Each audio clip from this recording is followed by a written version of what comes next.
جس سے لوگ محبت کرتے ہیں، اگر وہ نظر نہ آئے تو یہ سب سے بڑے دکھ اور پریشانی کی سبب ہوتے ہیں۔ اور وہ تو ان کے دیکھتے دیکھتے ایسے اٹھا لیا گیا اور وہ انتہائی پریشان تھے۔ ہو سکتا ہے کچھ خواتین رو بھی رہی ہیں، یہاں نہیں لکھا، بائبل میں نہیں لکھا، لیکن ہو سکتا ہے کہ کچھ خواتین کے آنسو بہہ رہے ہوں، کچھ شاگردوں کے بھی آنسو بہہ رہے ہوں۔ پر ایسی صورت میں دو فرشتے یا دو مرد ان کے پاس آئے اور انہوں نے کہا کہ تم کیوں پریشان ہو؟ جس یسوع کو، اگر آپ کی بائبل کھلی ہے تو وہاں لفظ دیکھیں، جس یسوع کو تم نے آسمان پر جاتے ہوئے دیکھا ہے، نچلی آیت میں لکھا ہے اسی یسوع کو، یعنی اس یسوع کو تم آسمان پر سے آتے ہوئے دیکھو۔ اور یہ بڑی خوبصورت بات۔ اکثر لوگ سوال کرتے ہیں، مسیحی اور غیر مسیحی یہ سوال کرتے ہیں کہ جی وہ جب آئے گا تو کیا ہوگا، کیا نہیں ہوگا، کہاں آئے گا، کیسے نہیں آئے گا۔ تو بہت سارے جواب ہیں جو لوگ دیتے ہیں اپنے اپنے علم اور اپنے اپنے نالج کے مطابق، وہ اپنے اپنے جوابات ہیں ان کے پاس کہ وہ آئے گا، کیسے آئے گا، کہاں آئے گا۔ سب لوگ اپنے اپنے کہہ لو ٹیوے لگاتے ہیں، لیکن بائبل مقدس کچھ اور سکھاتی ہے۔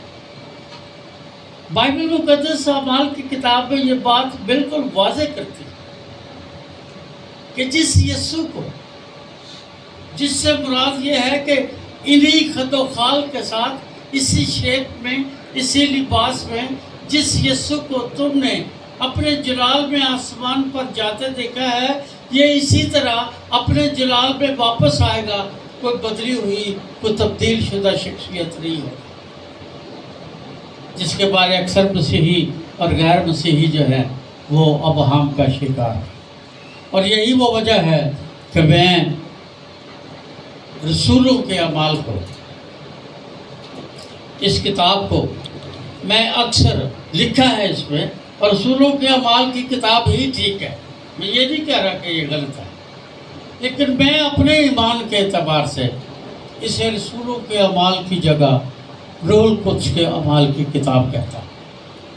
یہ واحد کتاب ہے جو ہمیں بتاتی ہے کہ جب عید پینتیکوست کے روز یسوع کے یا خداوند کے وعدہ کے مطابق پینتیکوست کے روز روح القدس نازل ہوا، تو پھر کس طرح خداوند کے ایمانداروں کی گواہی کے وسیلے سے یہ انجیل یروشلم کی گلیوں سے نکل کر دنیا کی سرحدوں میں پھیل گئی۔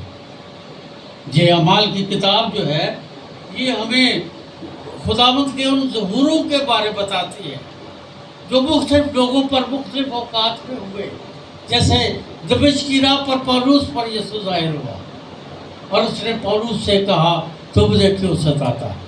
پھر ان کے ڈائلاگز اور پھر دیگر ایمانداروں کے ساتھ اس کے جو ظہور ہے آسمان پر اٹھائے جانے کے بعد اور جی اٹھنے کے بعد جو ظہور ہے اس کے، وہ ہمیں اعمال کی اس کتاب میں نظر آتے ہیں۔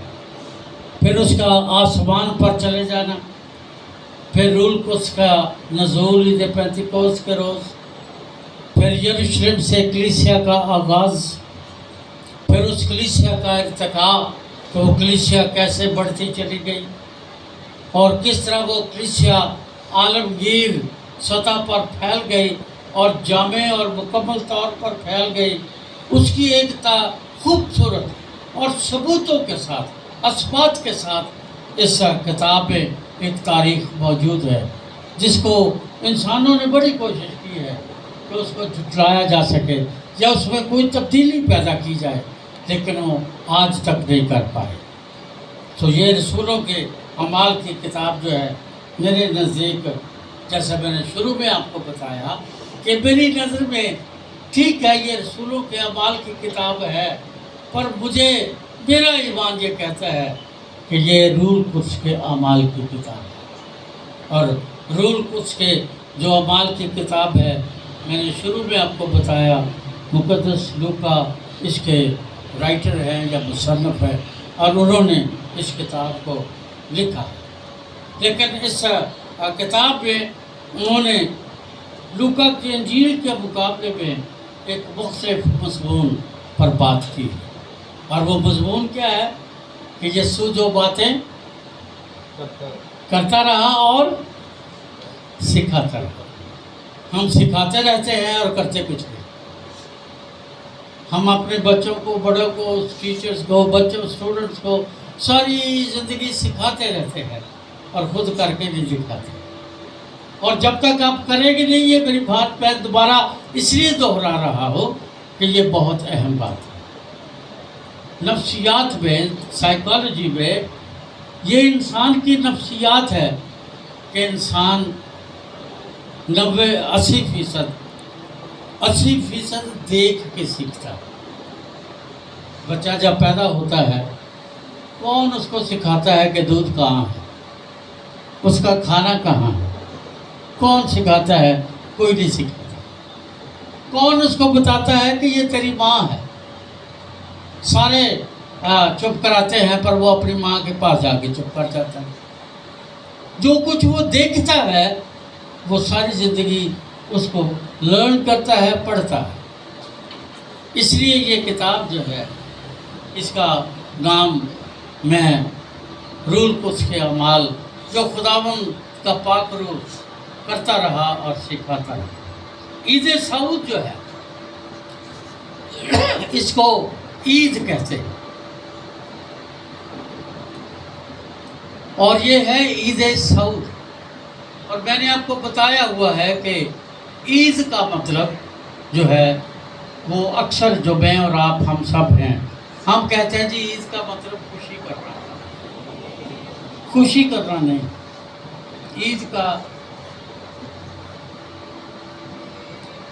مطلب جو ہے وہ گواہی دینا۔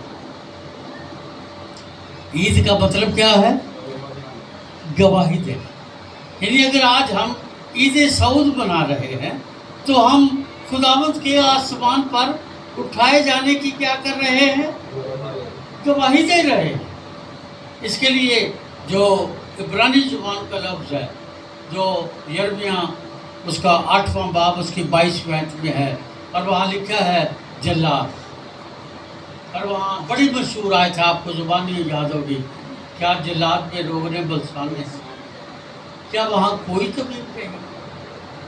اگر جلاد میں روغن بلسان بھی ہے، طبیب بھی ہے، تو سوال وہاں یہ کیا گیا ہے، پھر میری بنت قوم کو شفا نہیں پاتی۔ یعنی سادہ سی تشریح، سادہ سی تفسیر ہے خدا کے خادموں اور لوگوں کے لیے کہ کیا تمہاری گواہی میں مسیح یسوع کا خون اور اس کا کفارہ اور کفارے کے جو برکتیں ہیں وہ تمہاری گواہی میں شامل نہیں ہیں؟ اور اگر تمہاری گواہی میں وہ شہادتیں شامل نہیں ہیں تو پھر تو ایسے ہوگا، اور اگر ہیں تو پھر ہماری کلیسیائیں، ہماری بنت قوم، ہمارا خاندان کیوں نجات اور نجات کی برکتوں سے بہرہور نہیں ہوتا؟ یہ ایک بہت بڑا سوال ہے۔ اور یہی وہ لفظ جلاد جو ہے وہ یہاں استعمال کیا گیا ہے، جس کا مطلب ہے شہادت کا ڈھیر۔ اور یہ پیدائش کی کتاب 31واں باب اور اس کی 47ویں آیت میں درج ہے۔ جب لابن اور یعقوب دونوں آپس میں ملے تو انہوں نے پتھروں کا ایک ڈھیر لگایا، اسے شہادت کا ڈھیر کہتے ہیں۔ اور وہ شہادت کا ڈھیر جو تھا وہ گواہی کا ڈھیر تھا۔ لابن نے اور یعقوب نے آپس میں یہ فیصلہ کیا، یہ طے کیا کہ آج سے یہ پتھروں کا ڈھیر شہادت دے گا کہ ہماری آپس میں صلح ہو گئی۔ اس لیے اس وقت سے یہ لفظ جو تھا وہ استعمال کیا گیا۔ جب ہم عیدوں کا ذکر پڑھتے ہیں تو احبار کی کتاب میں 16ویں 23ویں باب میں عیدوں کا ذکر ہے۔ پہلی عید جو یہودیوں کے ہاں ہے وہ عید فصح ہے، اسے عید فطیر یا بے خمیری روٹی کی عید بھی کہتے ہیں۔ دوسری عید پینتیکوست ہے جسے عبرانی میں عید خمیس بھی کہتے ہیں۔ تیسری نرسنگوں کی عید ہے جو نئے چاند پر وہ منائی جاتی تھی اور اسے نوروز بھی کہتے ہیں۔ پھر جو چوتھی عید ہے وہ کفارہ کی عید ہے، یعنی آپ نے پڑھا ہوگا احبار کی کتاب میں، تو وہ تمہارے لیے کفارہ کا دن ہوگا جب تم روزہ رکھو گے، تو وہ کفارہ کی عید ہے، یہ اسے یوم کفارہ کہتے ہیں۔ پھر اس کے بعد پانچویں عید جو ہے وہ عید خیام ہے، کیونکہ بنی اسرائیل کے ملک کنعان میں داخلے سے پہلے جب وہ قادس برنے میں آوارہ پھر رہے تھے اور خیموں میں زندگی بسر کر رہے تھے، اس کو یاد کر کے وہ عید خیام مناتے تھے۔ اور چھٹی عید عہد تجدید کی عید تھی، ساتویں سبت کی عید تھی، یعنی ہر سبت ہر اتوار ان کا عید ہوتا تھا۔ ہر سبت ان کے ہاں کیا ہوتا تھا؟ وہ عید تھی۔ وہ میری اور آپ کی طرح نہیں تھی کہ وقت ملے گا تو چلے جائیں گے، نہیں وقت ملے گا تو نہیں جائیں گے۔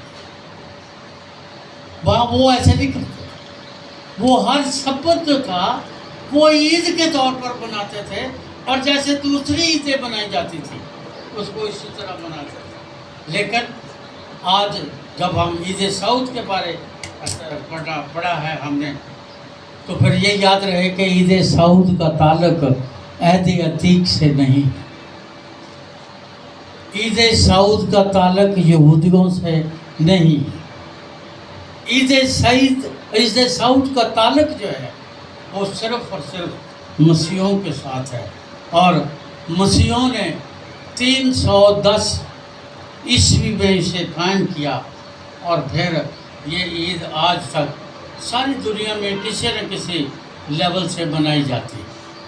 جیسے بھی لوگ اس کو مناتے ہیں، مناتے ضرور ہیں، لیکن کچھ لوگ ہیں جو اس کو نہیں مناتے، لیکن پھر بھی اس کا تعلق مسیحیوں کے ساتھ ہے، جب سے اس کو مقرر کیا گیا۔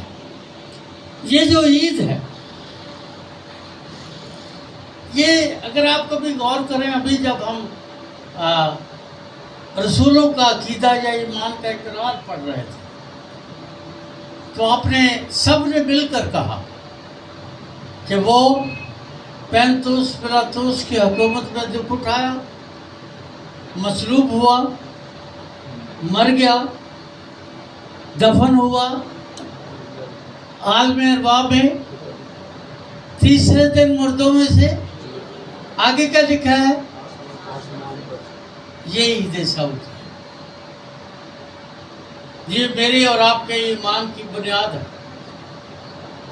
رسولوں کے عقیدہ میں یہ بات بنیاد ہے کہ وہ آسمان پر چڑھ گیا، اور آسمان پر چڑھنا ہی مسیحیوں کے ساتھ یا مسیحیوں کے درمیان عید سعود ہے، یعنی وہ آسمان پر چڑھ گیا، جسے ہم عید سعود کے نام سے یاد کرتے اور مناتے ہیں۔ اور اس کی پیش گوئی جو ہے وہ عہد عتیق میں زبور 68 میں 68 زبور کے 18ویں آیت میں لکھا ہے کہ تو نے عالم بالا کو سعود فرمایا، تو نے عالم بالا کو سعود فرمایا، تو قیدیوں کو ساتھ لے گیا، تجھے لوگوں سے بلکہ سرکش لوگوں سے بھی ہدیے ملے، تاکہ خداوند خدا ان کے ساتھ رہے۔ یہ عید ہمارے ایمان کا حصہ ہے۔ یہ عید عہد عتیق میں کی گئی پیش گوئیوں کا جواب ہے یا ثبوت ہے۔ اس عید کو یوحنا کی انجیل میں یہ اس طرح سے خداوند نے پیش گوئی کے طور پر اپنی زبان سے کہا، یسوع نے اس سے کہا، مجھے نہ چھو، کیونکہ میں اب تک باپ کے پاس اوپر نہیں گیا، لیکن میرے بھائیوں کے پاس جا کر ان سے کہہ کہ میں اپنے باپ اور تمہارے باپ اور اپنے خدا اور تمہارے خدا کے پاس اوپر جاتا ہوں، اور یہ اوپر جانا عید سعود ہے۔ وہ اوپر گیا اور یہ عید سعود. لیکن میں ہمیشہ آپ کو پتہ ہے ہر بات کی وجہ جاننا چاہتا ہوں. میری فطرت یہ ہے، میں ایک ریزنس آدمی ہوں. کوئی میری طرف مسکرا کے دیکھے تو میرے دل میں خیال آتا ہے کہ اس نے مسکرا کے کیوں دیکھا ہے. حالانکہ کئی لوگوں کی ویسے ہی عادت ہوتی ہے. کوئی میری طرف غصے سے دیکھے تو پھر میرے دل میں یہ خیال آتا ہے کہ اس نے غصے سے کیوں دیکھا. میں ایک ریزنس آدمی ہوں. میری طبیعت میں ہر چیز کی وجہ جاننا بہت ضروری ہے. یہ ہے تو اس کی وجہ کیا ہے، یہ ایسے ہوا ہے تو وجہ کیا ہے، یہ ایسے ہے تو اس کی وجہ کیا ہے. ان تمام باتوں میں، تمام رشتے ناتوں میں، میری ساری تعلیم میں ریزن انتہائی اہم اور بنیاد ہے. شاگردوں نے کہا کہ خداوند کل زندہ تھے، ہمارے پاس آئے تھے، ہم نے باتیں کی ہیں. مقدس لوکا نے کہا نہیں میں نہیں مانتا. توبہ نے کہا میں نہیں مانتا. انہوں نے کہا کیوں؟ اس نے کہا میں اس کے زخموں کے جو سوراخ ہیں ان میں انگلیاں ڈالوں گا، چیک کروں گا، پھر مانوں گا. تو میں توبہ کے خاندان سے، مجھ میں وہی روح پائی جاتی ہے جو توبہ کے خاندان میں پائی جاتی ہے. میں ہر چیز کی وجہ جاننا چاہتا ہوں.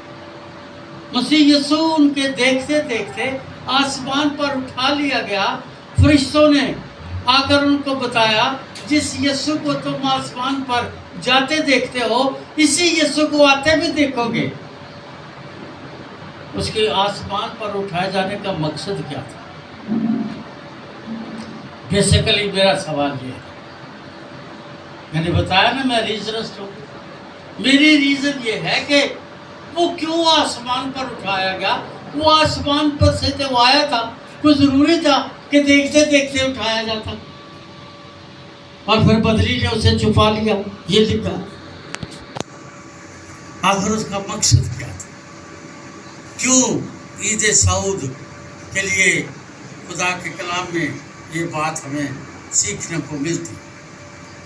میں جب اس بات کو دیکھتا ہوں تو مجھے نظر آتا ہے کہ خداوند بیت لحم کی چرنی میں پیدا ہوا، پھر وہ ناصرت میں پلا بڑھا، پھر وہ خدمت پر مأمور ہوا اور اس نے لوگوں کو کہنا شروع کیا توبہ کرو کیونکہ آسمان کی بادشاہی تمہارے درمیان ہے. یوحنا بپتسمہ دینے والا کہتا تھا آسمان کی بادشاہی قریب ہے. یسوع نے کہا قریب نہیں، وہ تمہارے درمیان آ گئی ہے، کیونکہ وہ خود کھڑا تھا. پھر اس نے اپنی خدمت کا آغاز کیا. پھر خدمت کا آغاز کرنے کے بعد وہ مر گیا، اس کی صلیبی موت ہوئی اور پھر وہ آسمان پر چلا گیا. مجھے ایسا لگتا ہے کہ اس کا آسمان پر اٹھایا جانا وہ جھروکا ہے، وہ کھڑکی ہے جس سے ہم اس کی خدمت کے آغاز اور اس کی انتہا کو دیکھتے ہیں. ہم کیا پڑھتے ہیں عقیدے میں؟ خدا کے داہنے ہاتھ بیٹھا ہے. داہنے ہاتھ ہی کیوں بیٹھا ہے؟ یہ جو رائٹ ہینڈ ہے یہاں بیٹھا ہے. سبب یہ بات میں پھر کبھی بتاؤں گا، لیکن وہ داہنے ہاتھ بیٹھا ہے اور پولس یہ بتاتا ہے کہ وہ وہاں بیٹھا ہے اور ہماری وکالت یا ایڈوکیسی کر رہا ہے. جب مجھ سے اور آپ سے یا ایماندار بہنوں بھائیوں سے، بیٹوں سے، بیٹیوں سے جب کوئی گناہ سرزد ہو جاتا ہے اور خدا کا غضب آسمان سے بھڑکتا ہے تو وہ خدا کے داہنے ہاتھ بیٹھا ہے. شکر ہے دور نہیں ہے جیسا بعض لوگ سمجھتے ہیں. وہ وہی بیٹھا ہے اور وہی کہتا ہے کہ اے آسمانی باپ، میں نے تیرے اس بیٹے اور تیری اس بندی اور اس بندے کے لیے میں نے اپنے خون کو دیا، اس لیے اب اس کے کردار کے وسیلے سے نہیں اس کی دعاؤں، اس کے روزے کے وسیلے سے نہیں، اس کی زندگی کے طرز حیات کے وسیلے سے نہیں. یہ تجھے کتنا ٹھگتا ہے، کتنا اے خدا تیری وہ بے عزتی کرتا ہے، تیری نافرمانی کرتا ہے، وہ ساری باتیں ایک الگ سچائی ہے. پر بڑی سچائی یہ ہے، میں نے اس کی خاطر اپنا لہو دیا. اور لہو کے لیے جو لفظ ہے، کفارے کے لیے جو لفظ ہے، کفارے کے لیے وہ ہے اٹونمنٹ، ایٹمنٹ. پتہ نہیں آپ کو پتہ ہے کہ نہیں، ڈاکٹر حسن کو پتہ ہوگا. گاؤں میں تھے نا جب ہم، تو ہمارے جو بزرگ تھے حقہ پیتے تھے، پتہ ہوگا آپ کو. حقہ پیتے تھے اور جب وہ چلم بھر لیتے تھے تو اس کے اوپر ایک لوہے کا سرپوش بناتے تھے. دیکھا ہے نا آپ نے؟ کس کس نے دیکھا ہے؟ گڈ. وہ سرپوش جو تھا وہ اس کے اوپر رکھ دیتے تھے. اس کا مقصد یہ تھا کہ نیچے جو آگ جل رہی، ایک تو وہ اڑے نہ، کسی دوسرے کو چنگاری نہ لگے، اور دوسرا جو کچھ نیچے ہو رہا ہے وہ اس سرپوش کے نیچے چھپا رہے. اور یہی سرپوش کا لفظ احبار کی کتاب میں استعمال کیا گیا. تو وہاں وہ خداوند وہاں بیٹھا ہے اور وہ فوراً سے پہلے میری اور آپ کی خطاؤں پر اپنا سرپوش جو اس نے اپنے لہو سے بنایا، اس سرپوش کو میری اور آپ کے گناہوں پر ڈھانک دیتا ہے، رکھ دیتا ہے. اور پھر خدا کا غضب اس سرپوش پر بھڑکتا ہے، اور پھر ہم گناہ گار ہونے کے باوجود بچے رہتے ہیں. ورنہ گناہ کی مزدوری کیا ہے؟ موت ہے. لکھا ہے جس دن تو نے کھایا تو اسی دن، اسی گھڑی، اسی وقت مرا. جیسے لوگوں نے اس کے عہد صندوق کو غلطی سے بھی چھوا تو وہیں ان کی موت واقع ہو گئی. کیونکہ خدا پاک ہے اور ناپاک انسان اسے چھو نہیں سکتا. تو یہ وہ جھروکا ہے، یہ وہ کھڑکی ہے، یہ وہ دروازہ ہے جس میں سے ہم اس کی خدمت، جس کا آغاز اس نے زمین سے کیا، یا پیدا ہونے سے پہلے جس خدمت کا آغاز کیا، اس خدمت کا آج بھی ہم آسمان پر اس کھڑکی میں سے دیکھ رہے ہیں کہ وہ کیا کر رہا ہے. یہ نہیں ہے کہ آسمان بند ہو گیا ہے اور اب ہمیں نہیں پتا کہ وہ کہاں ہے اور کہاں نہیں. شکر کریں کہ وہ آج بھی ہمیں اس کھڑکی سے، کلام کی، عید سعود کی اس روشن دان سے آج بھی نظر آتا ہے. اور جب ہم دعا کرتے ہیں تو ہم کہتے ہیں اے آسمانی باپ، ہم یہ سب کچھ تیرے بیٹے اپنے خداوند یسوع کے نام سے مانگتے ہیں، سن اور بخش. اگر ہمیں یہ نہیں پتا کہ وہ کہاں ہے تو پھر کس سے مانگتے ہیں بھائی؟ پھر کیوں مانگتے ہیں؟ یہی وہ وجہ ہے، یہی وہ مقصد ہے کہ ہم انسان جانیں وہ آسمان پر ہے، خدا کے داہنے ہاتھ ہے، اور میری اور آپ کی شفاعت یا وکالت یا ایڈوکیسی کر. دوسری اور آخری بات، بہت ساری باتیں ہیں پھر بھی بتاؤں گا. دوسری اور آخری بات، آپ کو یاد ہے شاگردوں نے کیا، شاگردوں کو یا ان سارے لوگوں کو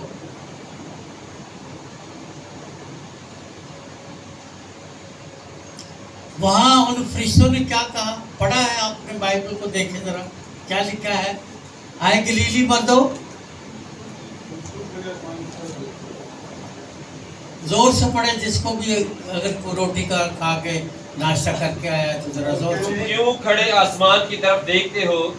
یہی یسوع جو تمہارے پاس سے آسمان پر اٹھایا گیا ہے اسی طرح پھر آئے گا جس طرح تم نے اسے آسمان پر جاتے دیکھا ہے. بہت شکریہ ڈاکٹر صاحب، لگتا ہے ناشتہ کر کے آئے.